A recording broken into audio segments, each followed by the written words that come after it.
வணக்கம். காஞ்சிபுரம் சமையலுக்கு உங்களை வரவேற்கிறேன்.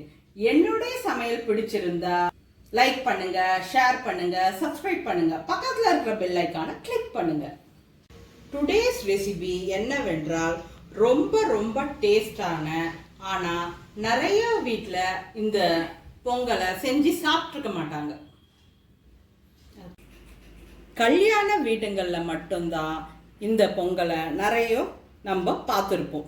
ரொம்ப ரொம்ப டேஸ்டியான இந்த பொங்கல் ஈஸியாக எப்படி பண்ணுறதுன்றத பார்க்கலாம். இந்த பொங்கலோட பேர் ரவா பொங்கல். இந்த ரவா பொங்கல் நீங்கள் ஹோட்டலில் எப்படி சாப்பிட்ருக்கீங்களோ பொங்கல் அதே மாதிரி மிக மிக டேஸ்டாக இருக்கும். ரவா பொங்கலுக்கு தேவையான பொருட்கள்: அரை கப் பாசிப்பருப்பு எடுத்து வச்சிருக்கேன், 3/4 கப் ரவை, தேவையான அளவு எண்ணெய், நெய் 2 டேபிள் ஸ்பூன், பெருங்காயம் சிறிதளவு, உப்பு தேவைக்கேற்ப, சீரகம், முந்திரி பருப்பு, மிளகு, கருவேப்பிலை. ஃபர்ஸ்ட் நம்ம பாசிப்பருப்பை வேக வச்சு எடுத்துக்கலாம். பாசிப்பருப்பை 2 முறை கழுவி வச்சிருக்கிறேன். அரை கப் பாசிப்பருப்புக்கு 1 கப் தண்ணி ஊற்றி 3 to 4 விசில் போட்டு நம்ம எடுத்துக்கணும்.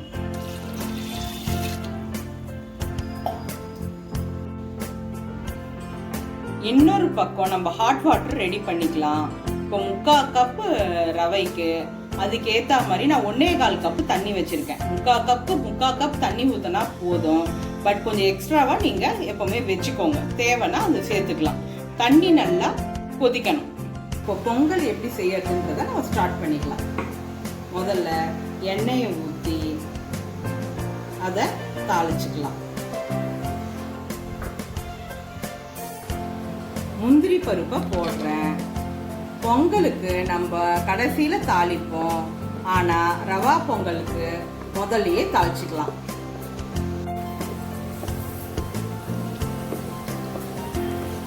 மிளகு,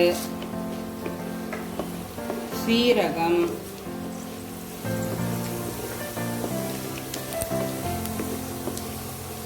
போட்டு அதை நல்லா பொரிய விடலாம். இஞ்சி அப்போ சொல்லலை, ஆனால் இஞ்சி சேர்த்துக்கோங்க. இஞ்சியையும் போட்டுட்டேன். நல்லா பொன்னிறமாக ஆயிடுச்சு. இப்போ கருவேப்பிலையும் சேர்த்துக்கிறேன். பெருங்காயத்தையும் சேர்த்துக்கிறேன். தேவையான அளவு கொஞ்சம் பெருங்காயம் நல்லாவே போட்டுக்கோங்க. ரவையை போட்டு நல்லா வறுத்துக்கலாம். தண்ணி இந்த அளவுக்கு நல்லா கொதிக்கணும். இப்போ எடுத்து ஊத்திக்கலாம். இப்போ ஊத்திக்கிறேன். பார்த்து சேர்த்துக்கோங்க.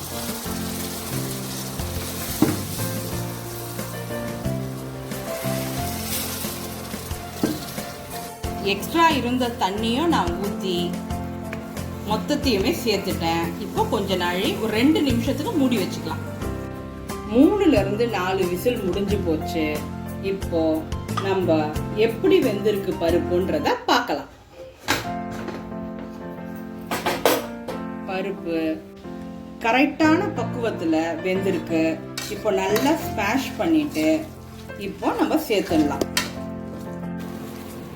நல்லா வெந்துடுச்சு பொங்கல். இப்போ உப்பை சேர்த்து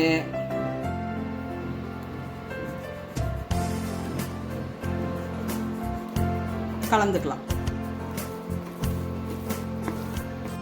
இப்போ பாசிப்பருப்பை சேர்த்துடுறேன்.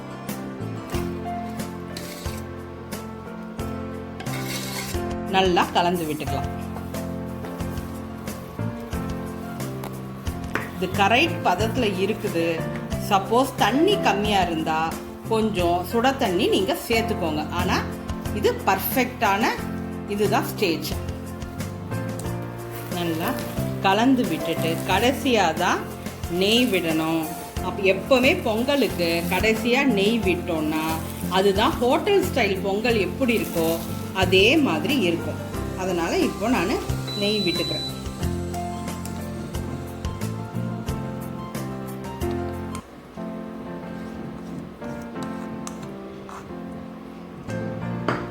நல்லா கலந்து விட்டுக்கலாம்.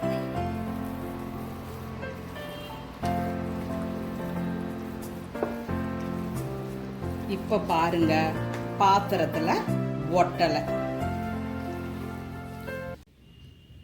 சூப்பரான சுவையான ரவா பொங்கல் ரெடி. இந்த ரவா பொங்கலுக்கு சைட் டிஷ் தேங்காய் சட்னியோ அப்படி இல்லைன்னா அவியல் ரொம்ப நல்லா இருக்கும். என்னுடைய சமையல் பிடிச்சிருந்தா போஸ்ட் பண்ணுங்க, கமெண்ட் பண்ணுங்க.